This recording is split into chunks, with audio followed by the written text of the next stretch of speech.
Hey folks, this is Chris with Oregon Figs. It's July 17th, 2024, and it's time for an update. I'd like to start by thanking everyone that sent their well wishes for my surgery. My surgery in my hand went really well, and it's healing up. It went from 90% to 30%. I have a lot of scar tissue still. I'm working on that scar tissue. But this is the third time this hand's been operated on. And this is the other hand that had been operated on 3 times as well. So, Dupuytren's contracture. Wow, it's a lot of fun. Just kidding. This is my white Madeira #1, which was put in ground for Breba.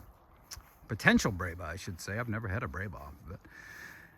Tree that has always fought fig mosaic virus, and it has 2 suckers coming up, which is perfect, with no signs of FMV. Even that little branch there, no signs. When you get up towards the top, you can look like right in here. I see some FMV there. I see a little bit over there on this side of the tree. This other side of the tree looks pretty clean, but you can see lots of figs, a couple that are fairly good sized. Was not put in ground for main crop because the main crop is very, very late. So main crop would be a bonus. I had 2 last year off of this tree in ground, and they were phenomenal. White Madeira #1.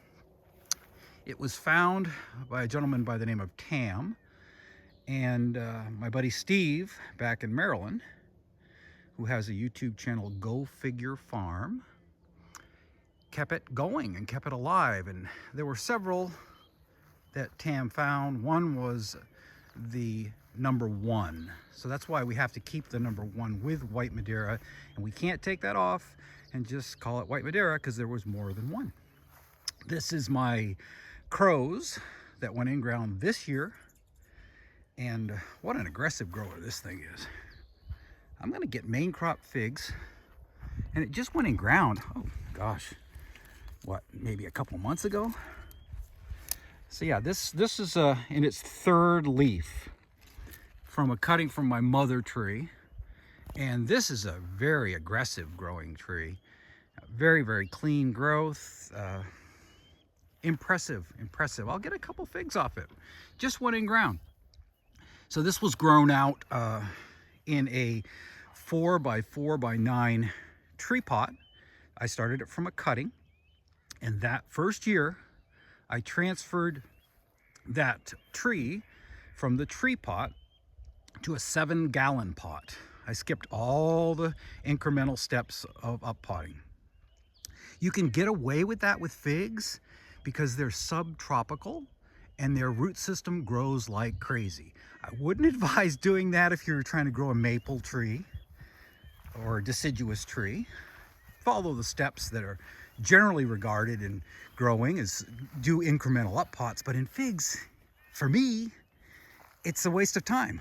It's not gonna slow anything down or cause any problems. It's just an extra step. Not into extra steps. This is my Black Greek Marius. It's throwing up a few suckers. And it went through its first winter in ground. It was moved from my original orchard, and I cut some really big roots. And what I'll tell you, if you cut big roots on trees that have been in ground for 3 years or more in the Pacific Northwest, and particularly the Willamette Valley, you're gonna slow the tree down. And that slowed this tree down. But it basically slowed it down for a year, and now everything's good. It's up and running again. Ischia Black. So I grew this several years ago from a cutting from Harvey. I started this in 2019, and I kept it in a pot from 2019 until last year. And boy, I had some great main crop. I've been reporting on the main crop with this for, I think, 3 years now. And I've also reported on the Breba. Twice I had Breba, 2 years, different years I had Breba from a potted tree. So I decided to put it in ground for Breba. Put it in ground, I think just January last year. And I got 1 Breba off it. It was the best Breba I have ever tasted in my life. incredible. So this is what we're looking at this year. This is main crop.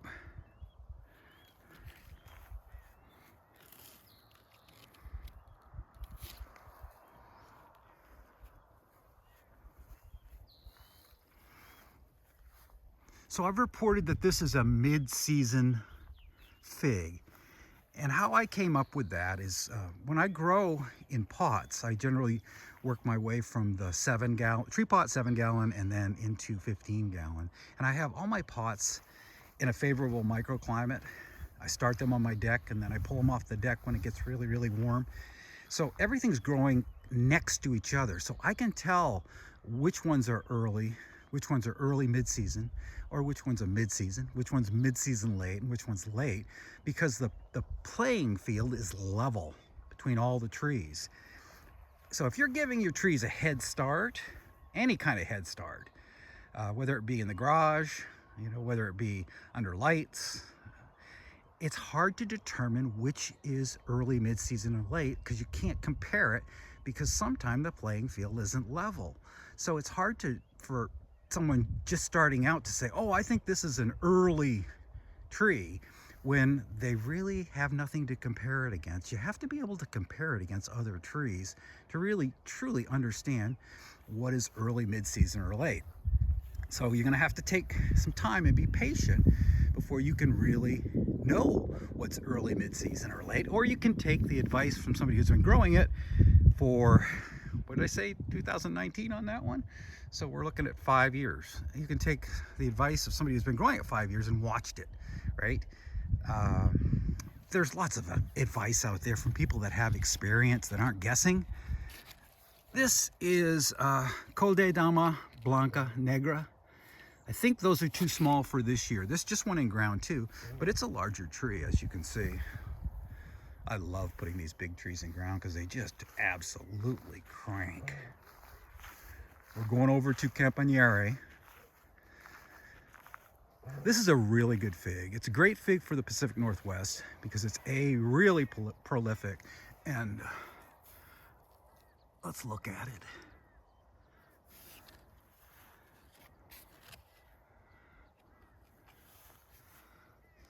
It has a lot of figs on it. I don't know how many. I'm not into counting figs.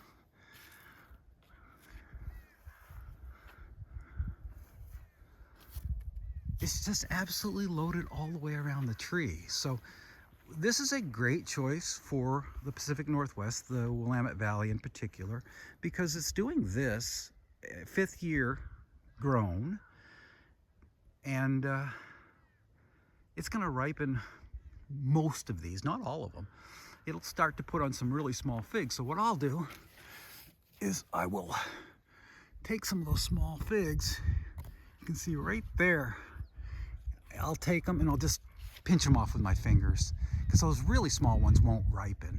And I'd rather have the tree put its energy into what's remaining, which is substantial. And great variety, not top tier taste. It can't compare to the Col de Dames, it can't compare to Israeli Black, some of the real top-notch figs, but they're really good. They're sweet and they're early, and you get a lot of figs. So I'm glad I'm growing it. Here's my Nikita's Gift persimmon. And last time I told you I had to increase the size of the cage, so I put on one of the larger cages. And I like that little bit of growth coming right there. Maybe supplement the growth from what the bucks have taken off. So they get up there and they just peel things off. There's one they took off.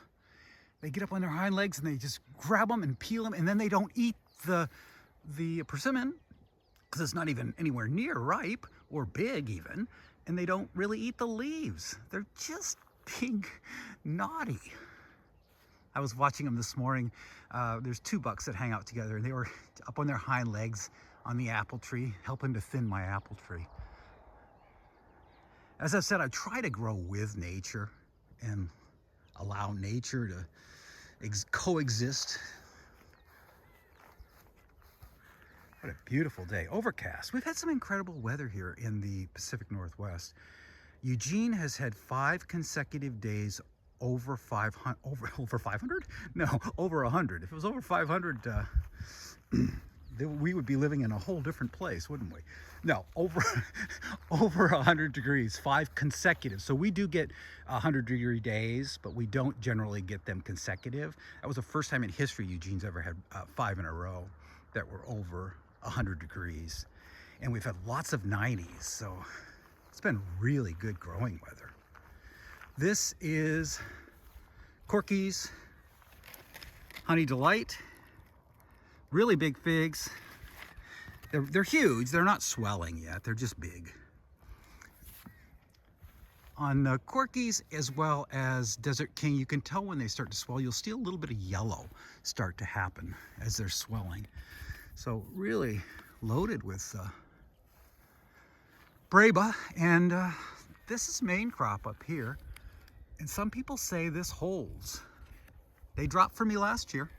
You can see the transition where you go from these really big figs to the smaller figs that are the main crop. Will they hold this year? I'm not really sure. Okay, this single-handedly is the tree I'm most excited about this year. This is by Pharaoh Zeus, one that was introduced by Ben B. Seattle. And those are Breba. Right above it, those are main crop. It is always dropped the main crop for me. It has for, I believe, Eric, who's in the central Willamette Valley, and I believe Keith up in Seattle said the same thing. So we think this is a San Pedro variety, but we're not 100% sure. It sure acts like a San Pedro.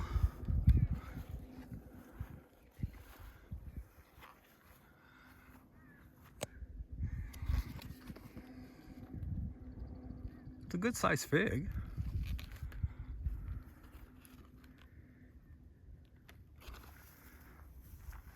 The Zeus. This could be the year for the Zeus. Egads, look at my brown sugar crunch. Too low. That says, hey deer, come eat me. So I'm gonna have to do something about this branch right here. And these will ripen around 75% for me. Great fig. Great in a really dry climate because it concentrates and gets this brown sugar flavor, and it has a lot of crunch. The crunch comes from the seeds, so that's where the whole brown sugar crunch name comes from. Another great tree. So we're in the original area that I planted. So these are my older trees. This area right here, I was planting them pretty much on top of each other, around 8 feet apart. And then after I saw the way they were growing, I realized I had made a snafu and decided, you know, I need to get these spaced differently. So when I played around with some spacing, I started with 15 feet. Now I'm 18 feet between trees and between rows, and that seems about right. So these are a little close, like these are close. The Zeus probably should come out, but I'm not touching the Zeus. It's staying right where it's at. But right now I have 37 trees that have survived. I lost 4 this winter, or maybe more than 4. 4 that I have holes. I think maybe I lost 6. Substantial number. And so I have 37 trees. 7 are from the old orchard down here, and a couple of them were from the old section that I moved into the new section.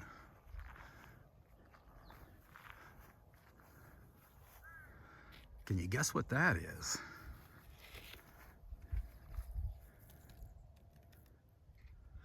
Longue d'Ute, French fig.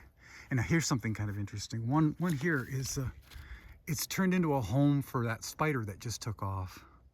And I'm gonna let that one be the home for the spider. They get to have that one, because I like spiders in the garden space, in the orchard. So I'm giving that one up.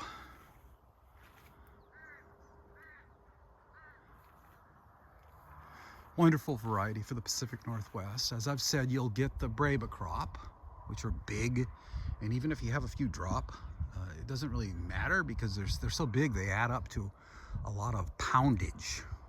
when you go to harvest. You know, so you'll look at, that's a Breba there. These are main crop here, which have pretty good size to them. Those will ripen. That one might ripen. That one probably will not, right? This one here, that one won't ripen. So we'll get a large percentage of the crop, but I'll go through frequently and I'll look at the top of the tree and I'll pull it down. And if I see something little, I'll just rub it off, right? And I'll let that branch put the energy into the remaining main crop. I've got 4 right there. I just took off 2 tiny ones because I'd like them all, when I say all, I mean the remaining 4, to ripen. This is a good sign too, because I'm going to eventually turn this into a bush. You can see some main crop down there on that little sucker. That's pretty amazing. Now we're going to go over to the tree that consistently gives me the most figs, Desert King. So this was an experiment that I did this year when I was pruning. I took out the 4-year wood, which was in the center of the tree, and then I took this piece right here and I cut it. Let's see if we can get in on the cut so you can see it. It's not cooperating. Right there, I cut it, and you can see there's a branch that's taking off there and a branch that's taking off there, and they're both about a foot to 18 inches. So they're at, right now, they're at my chest. That stretch from right there where I cut it to there, and then maybe more, we'll put Breba on it next year, and they'll be pretty easy to pick. You won't be down there picking off of the ground, right? And then the next year they'll be in this range right here. So it's kind of a new way I've come up with pruning for Breba, is to come up a couple feet off the ground, make that cut, and then let it form branches from there, which will be, hopefully for the next 2 years, easy to pick, because you won't be reaching up. Although when your branches are thin, you know, let's use this as an example. You can just bring the branch down. Here you see 2 Breba. There you see 3 Breba and some main crop. The main crop will all not ripen here. I've never had one ripen. I leave them on, and by leaving them on, I believe that might slow the growth and create better lignification. So you can see it's already lignifying. So if you can get your growth, your newer growth that will hold next year's Breba crop to lignify, you won't get tip death. Or at least you have a better chance not to get tip death. Desert King, gonna give me a lot this year, not as many as last year, but still a good crop.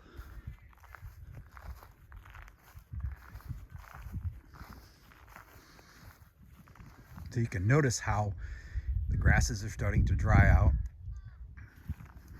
These warm temperatures with, you know, no rain.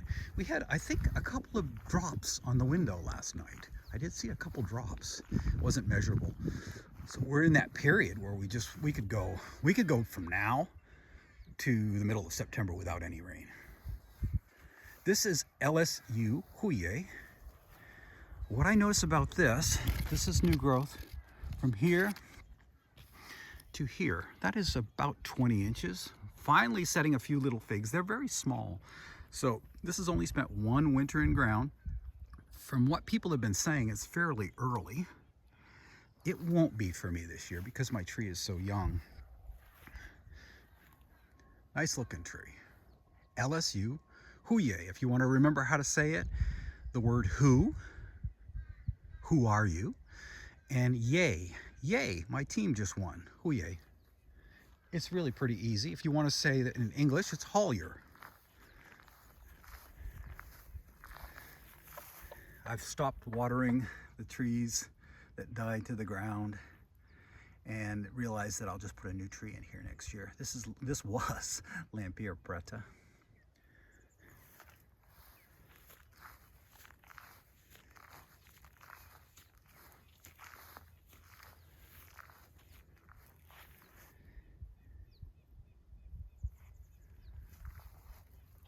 This is Blava Flor.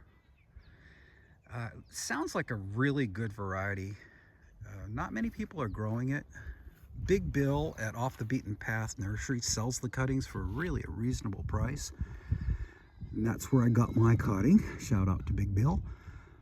There is a main crop, and you can see pretty good lignification. 2/3 of that branch is lignified, and it's, you know, a little after mid-July. That's a really good sign.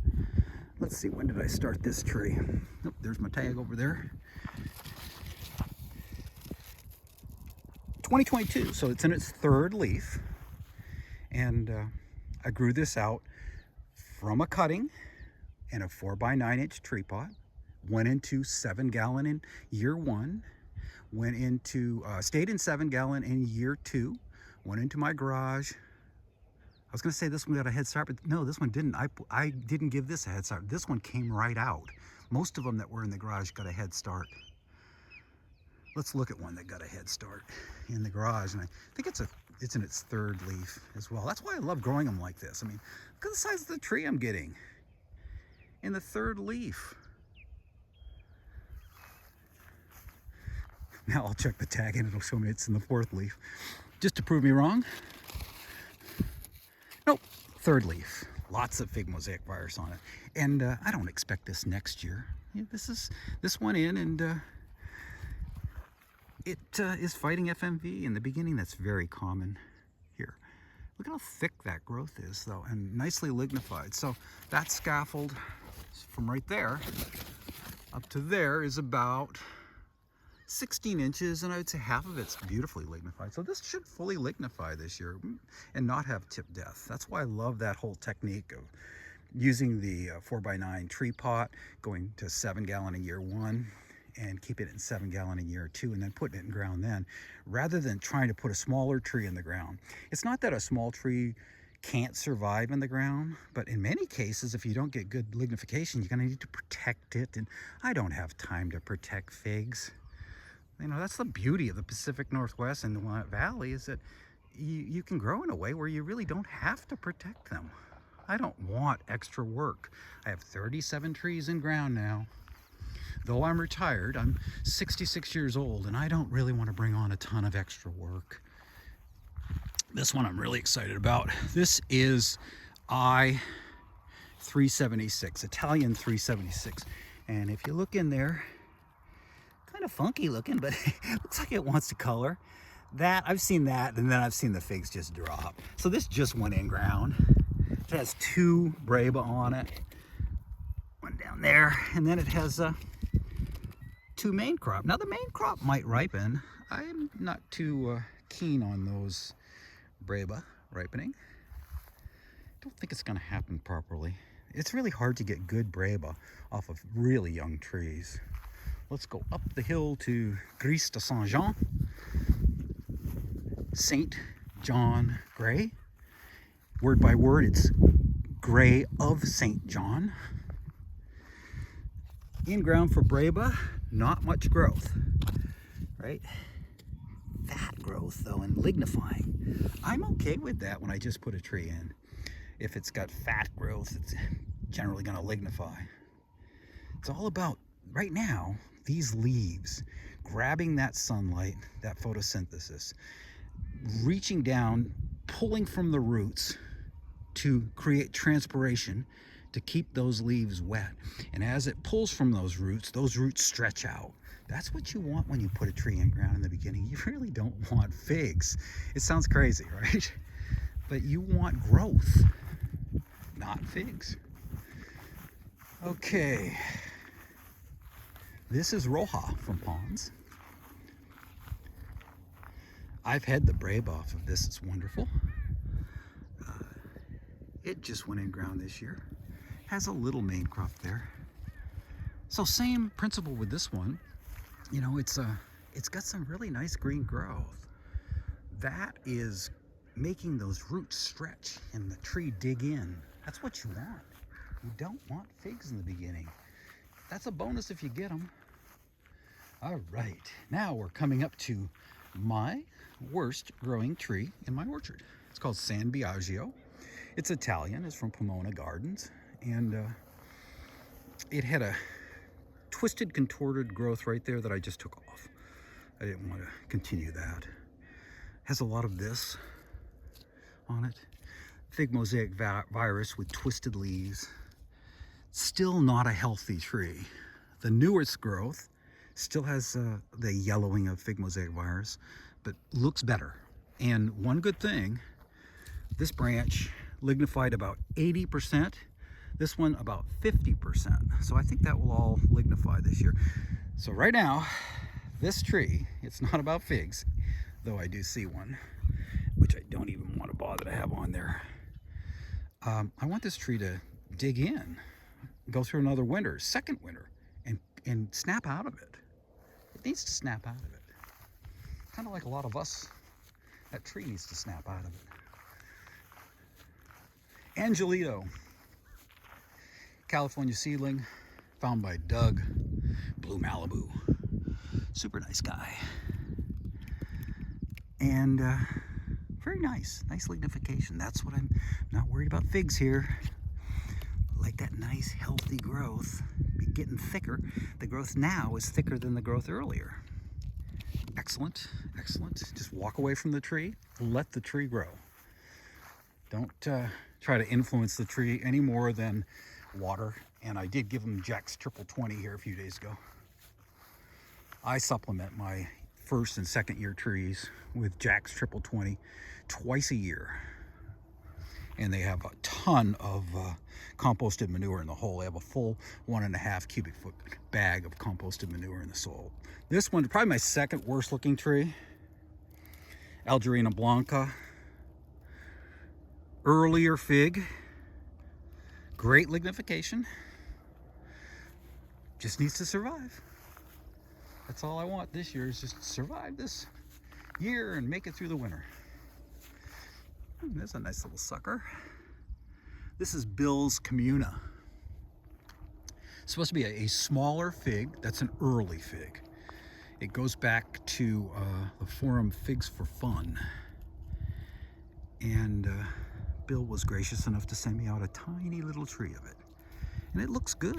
The lignification level is off the charts. So this should survive the winter, that first winter in ground. Let's see, how good's my memory? I know we haven't hit Green Mincherinska yet. These suckers are all new this year. Starting to see some lignification down on the bottom of them. So the more lignification on these suckers, the better. I've never had a fig off of this tree. It just likes to grow. And it's such clean growth. I love clean growth with no FMB. And I see a little main crop in there. Maybe I get to taste this for the first time this year. We'll see.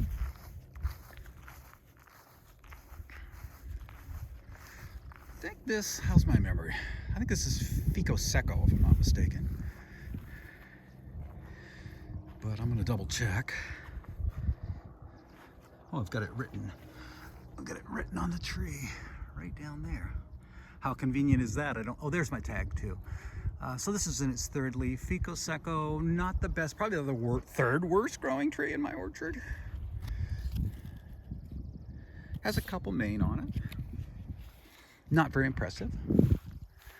All right, we did Green Mincherinska. Let's go up the hill to Sangue Dolce, in Italian Mount Etna.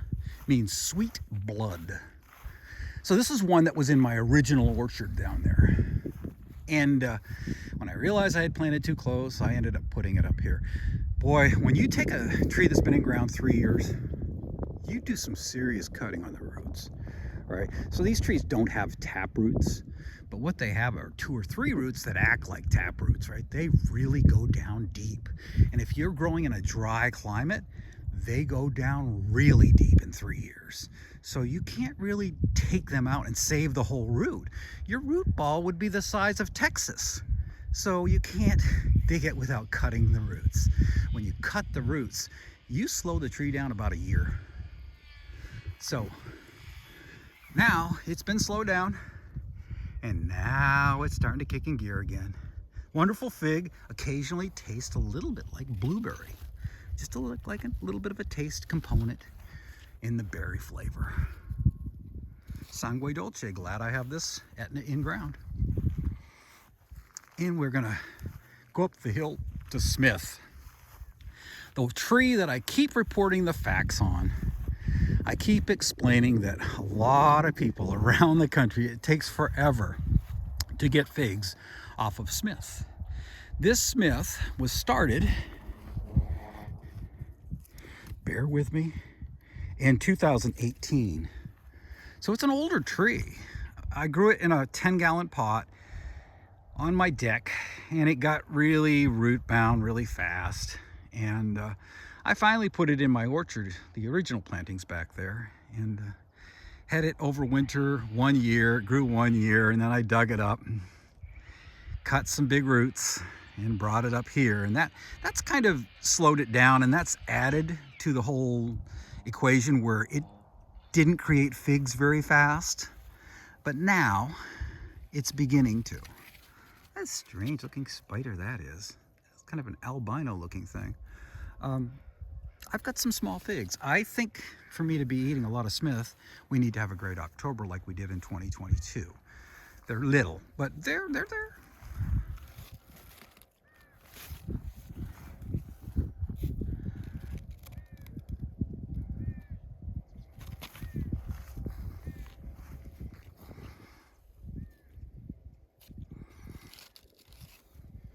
Fingers crossed for Smith. This is Turka from Montserrat Ponds. It's a main crop fig, kind of an elongated shape. My tree is fighting fig mosaic virus big time. But I tell you what, after the 4 inches of growth last year, and the fact that it overwintered and didn't die, I was very surprised it didn't die. I'm really glad to have, in this case, probably 8 inches of growth, and 2 or 3 inches is lignified. I'm happy with that. I have a little sucker growing as well. I'll probably let that grow and see how well it does, and potentially that could be the new tree. I'm not saying anything definitive one way or another right now. So be careful if you're getting Turka. There's a couple varieties out there. One doesn't look like Turka. It looks like the pictures of Belle Cole that Montserrat Ponds has in his book. This is a Ponds fig. This was from Garden Crochet, and he had pictures of the fig, or she had pictures of the fig. I'm not really sure if it's a he or she. And it did not look, or his looked like the one in the book. The other ones I've seen don't look like it. So I think I've got the right one here. We'll have to wait and see. But it was fruited by Garden Crochet, and it sure looked exactly like the pictures in the book. This is Nero, a discovery from Bill in Missouri, Mr. Figs. Nice Breba, similar shape to LDA. Has some main crop for the first time. Maybe I could get to taste one of those. That would be really cool. A little bit of rust right there and something chewing on the leaves. So I've noticed rust on a few of my leaves. It's got to be from that morning condensation that we're getting, because it's bone dry during the day. All right, so I thought there were 3 on here. Yes, I see 3. 1, 2, 3 over there.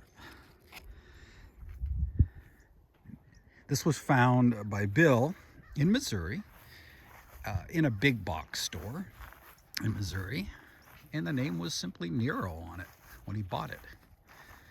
And he tasted the Breba. He said it was prolific, and he loved it. So he sent it out to me, and I'm glad to be maybe one of only a couple people growing it.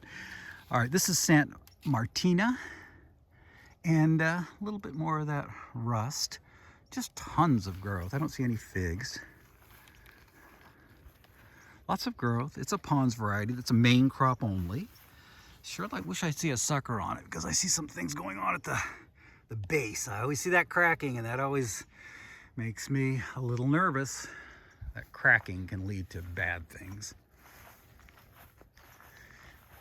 This will be one of the spots where the 6 trees that I'm putting in next year goes. It's one of the death spots. This was Debo. So I'm putting 6 in next year, and I've got 15 the year after that. That should get my numbers up about where I want them, in the high 50s. This is Verdolino, a Mario fig. And wow, look at this. That's surprising. This is some pretty serious sized main crop. Really prolific. This has not been in the ground very long. Looks like the tag, my mower met up with the tag. Yay, oy vey. I can't really read it. I think it's 21 is when it was started.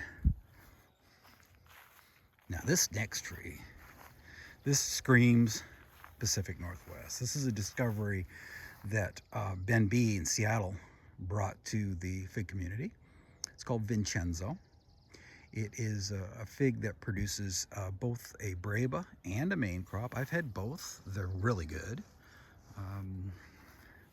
If you look in there, that biggest fig down below, right about there, there we go. That's a Breba, and that's main crop. Look at the size of the main crop. Now this is in ground. Hasn't been in ground but one winter. Very prolific. Very excited about this one. Oop, there's a fig that's aborting. Main crop fig that's aborting. Let's just take it off so I can show it to you. It doesn't want to come off that easily. When they color like this prematurely, not a good sign. So you can go through, see what I did here. This branch here, I've left that main, that one, which is still kind of pretty tiny, and then I've taken that one off and those off. Oh, there's one right there that's trying to happen. So I'll just take those off and let all the energy go into what's left. Next tree is called Bec de Perdue. It's a Montserrat Pons variety. It means beak of the partridge, and if you look at the figs and you turn them sideways, it does look like a partridge beak when you get the figs. Now, I put this in year one. It was really strange. I got 2 figs off of it in a pot, and haven't had a fig since. It's just too busy growing to bother with figs, right? Look at the growth. So sometimes I see this and it doesn't really bother me because I know what's going on. It's getting dug in. The roots are just growing like crazy. That does not upset me that it doesn't have figs. I'm just happy that it's big, green, healthy, you know. That's healthy growth. Young trees. Can't be too impatient. We're heading up the hill to LSU Tiger, the tree that has frustrated me for several years, has decided that 2024 might be the year it rewards me. It put on a lot of figs last year, just a little bit late. They were kind of late this year, but they're getting big really fast. And I didn't get any to ripen last year, even though it put on lots of main crop. There's a strange little fig there. So will these ripen?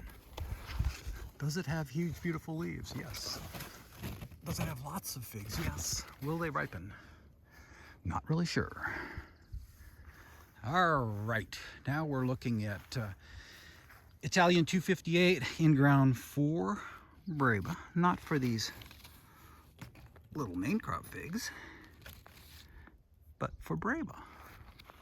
So you can take the main crop off if you'd like. They're pretty much a waste of time, right? All I want right now is growth and growth to lignify, because I'm hoping for the potential for Breba. This just went in ground, and honestly, that's excellent. All right, so there's a little main right there that won't ripen, right? And there's nice lignified growth, almost all of it except for the very tip. And we're early enough in the year, well, that will lignify. So Italian 258, let's see what that does in ground. Granthams Royal, hearing some really good reports about it. People up in Washington State and British Columbia have been talking about this one for a while. What's really cool is all of those scaffolds, that's all this year's growth. Lignified, probably around half of them is lignified. So it's really doing a good job with lignification, and that's some nice growth. So like this is 16 inches on this one branch. That all has the potential to have Breba on it next year. It's a Breba tree. It's a San Pedro. It will ripen the Breba and the main crop typically drop. Okay, this is my Tia Pena.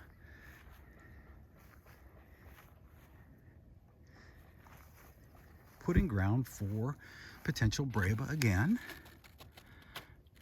Nice, thick growth. Not lignifying as fast as I would like, but we still have a lot of the year left. It's supposed to be a delicious Breba. I've never had it. I've never had the main crop either. This is my Crow's mother tree. Love this variety. It shines here in the Willamette Valley. I've been reporting on this one. Oh gosh, when did I get this tree? Do I have a tag on it even? There's a lot of growth I've got to peek around. I think I got this in 2019. I don't see the tag. I probably should check my records and put a tag on it just for information sake. Nice looking main crop. Delicious. These are so good. Like any Mount Etna grown in the Willamette Valley, because it's so dry here, they just turn into these little sugar bombs. And you know, I was talking about that Campaniere down there. That won't touch one of our Etnas. Our Etnas here are phenomenal. That candy-like state that they get to is incredible. And I've got 3 in pots, 4 in ground.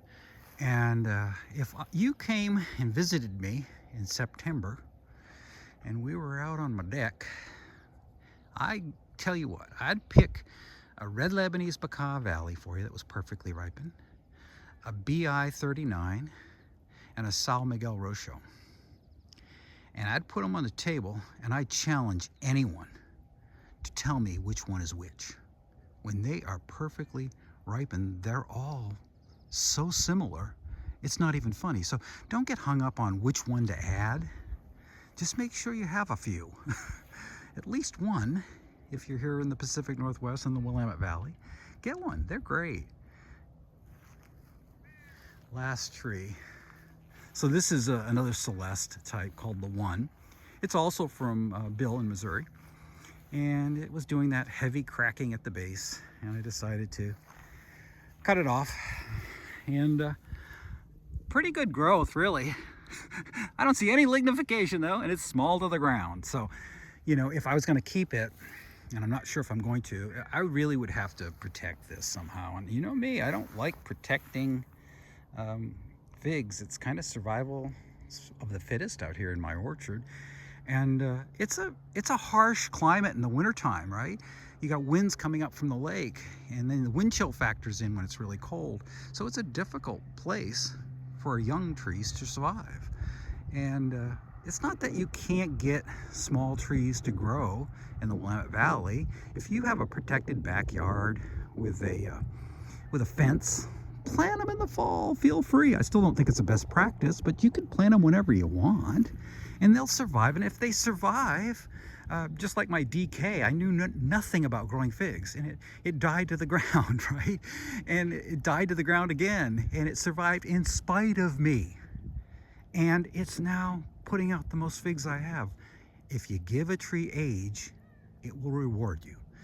But I still think a best practice for us here is to start them out in 4 by 9 inch tree pots, going to 7 gallon, and then staying in 7 gallon for 2 years. 1 year if you're lucky. That Bec de Perdue was only 1 year, and it went in ground.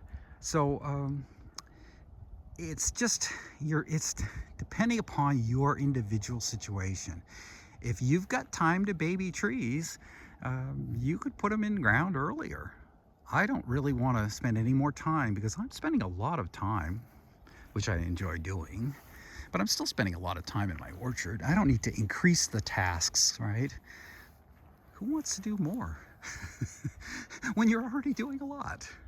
Find a way to make it work for you the best you can. Let's end by going over and look at the red seedless grapes. Oh, and I'll show you the other field.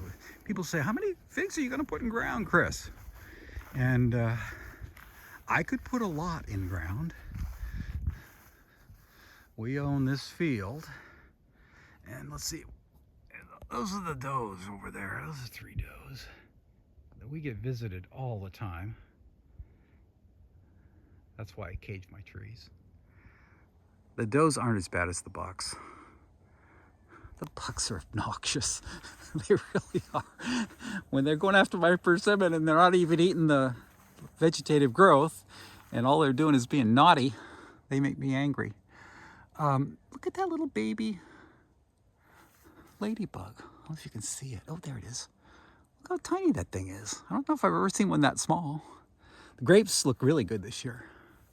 Lots of clusters. We have a little arch as we go into the garden with grapes. So we walk around grapes as we come into the garden. Garden's done well this year. This isn't a garden tour. Lots of red onions though, lots of leeks. I've already harvested Walla Wallas. Really good luck with broccolini. If you're not growing broccolini, check it out. Broccolini is delicious. Put it in eggs. It's absolutely phenomenal. It's like broccoli, but it's small, and it just has this really concentrated flavor. So I'll leave you on thoughts of broccolini. Hey, thanks again, everybody, for watching the garden grow, watching the changes as the hot weather gets here and the dry weather gets here, and seeing this beautiful green field now looks burned. And in the beginning, when I first moved out here, I had a hard time with it. Now I love it. I mean, no humidity, no bugs. I mean, I'm not getting bit by anything. I grew up in New England, so I know what it's like to grow in humidity and bugs. And this is nice. This is really nice. Yeah, we can't grow figs like a lot of people in the hot, humid climates can. You have to be much more patient here. And what takes someone back in a warm climate like the Southeast, it takes them 1 year, might take us 4 years to get that kind of growth. So it's just slow and steady. So let's all be nice to each other. I'll close it by saying that. Let's not be naughty. Let's be nice. Remember, it's better to be nice than naughty. Take care. Thanks so much for coming along.